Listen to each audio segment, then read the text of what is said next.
नमस्कार, आप देख रहे हैं भोजपुरिया बयान और मैं प्रेरणा जोशी। खबरें फटाफट में हम बात करेंगे आज की कुछ बड़ी और अहम खबरों के बारे में। मोदी का विपक्ष पर निशाना, कहा यूपी में अपराधी चाह रहे हैं कि उनकी सरकार आए।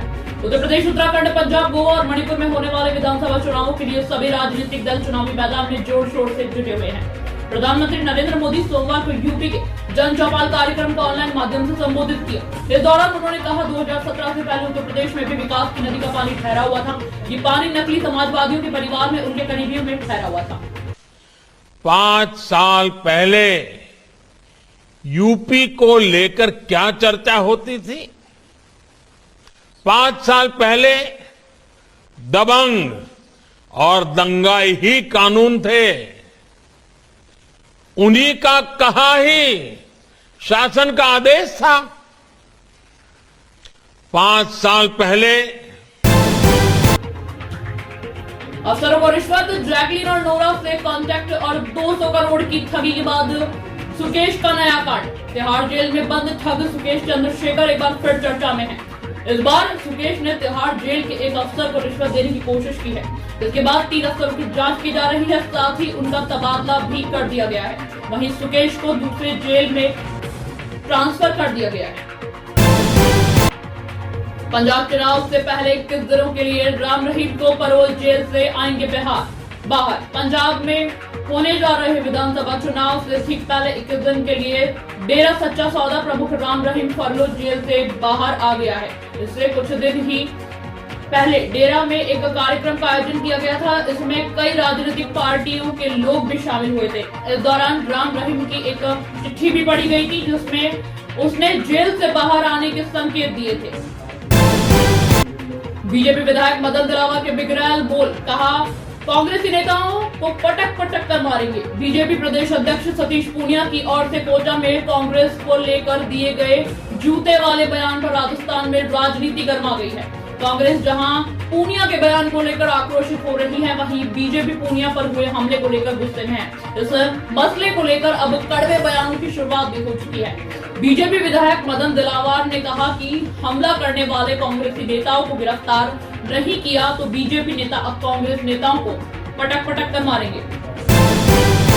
बात करेंगे आगे यूपी चुनाव की। पहले 2 चरण का चुनावी गणित, 113 सीटों पर 127 मुस्लिम उम्मीदवार, चौंकाने वाले हो सकते हैं परिणाम। पहले 2 चरणों में पश्चिमी यूपी की 113 सीटों पर मतदान होना है और 127 मुस्लिम प्रत्याशी मैदान में है। पहले चरण में 11 जिलों के 58 और दूसरे चरण में 9 जिलों के 55 विधानसभा सीटों के लिए मतदान होना है। इन सभी सीटों पर सपा, रालोद गठबंधन, बसपा, कांग्रेस और अदुद्दीन ओवैसी की पार्टी ने जमकर मुस्लिम प्रत्याशियों को मैदान में उतारा है। पहले चरण में 50 तो दूसरे चरण में 77 मुस्लिम उम्मीदवार अपनी किस्मत आजमा रहे हैं। अरुणाचल प्रदेश में बर्फीले तूफान की चपेट में आए सेना के 7 जवान, रेस्क्यू ऑपरेशन जारी। अरुणाचल प्रदेश के कॉमिंग सेंटर के ऊंचाई वाले इलाके में भारतीय सेना का एक गश्ती दल हिमस्खलन की चपेट में आ गया है। इसमें 7 जवानों के फतेह होने की खबर है। घटना रविवार की है। सेना ने एक बयान में कहा है कि क्षेत्र पिछले कई दिनों से भारी बर्फबारी के साथ खराब मौसम की सूचना मिल रही है। जवानों को सुरक्षित निकालने के लिए सेना ने रेस्क्यू ऑपरेशन शुरू कर दिया है। न सरकार में न संगठन में, फिर भी 44 साल के सचिन पायलट स्टार कैंपेनर क्या है कांग्रेस की मजबूरी? 44 साल के सचिन पायलट को कांग्रेस ने पंजाब, उत्तर प्रदेश, उत्तराखंड और गोवा में स्टार कैंपेनर बनाया है, जबकि न वो सरकार में है न संगठन में है।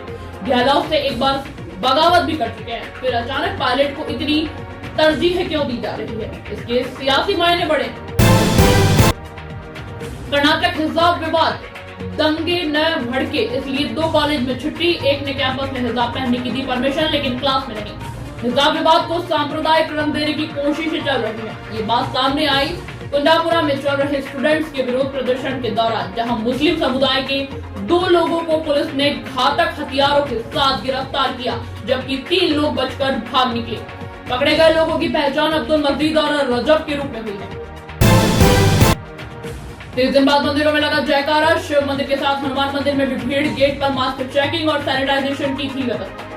30 दिन बाद सोमवार को जब मंदिर खुले तो भक्तों की भीड़ जुट गई। शिव मंदिर के साथ हनुमान मंदिरों में भक्तों की भीड़ 10 बजे तक लगी रही। सुबह 5 बजे से ही पटना के हनुमान मंदिर में लाइन लगी गई। पूजा सामग्री और प्रसाद की दुकानों पर भी विशेष तैयारी की गई थी। भक्तों ने कहा कि कोरोना से राहत मिलने के बाद अब मंदिरों में दर्शन कर काफी आत्मसंतुष्टि मिल रही है।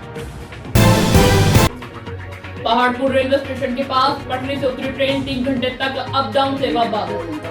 गया के पहाड़पुर रेलवे स्टेशन के ईस्ट कैबिन के निकट गया से जा रही स्पेयर ट्रेन की 3 बोगियां डिरेल हो गई। स्पेयर ट्रेन में एक भी सवारी नहीं होने से किसी की हताहत होने की सूचना नहीं है। इससे करीब 3 घंटे तक ट्रेनों का परिचालन बाधित रहा।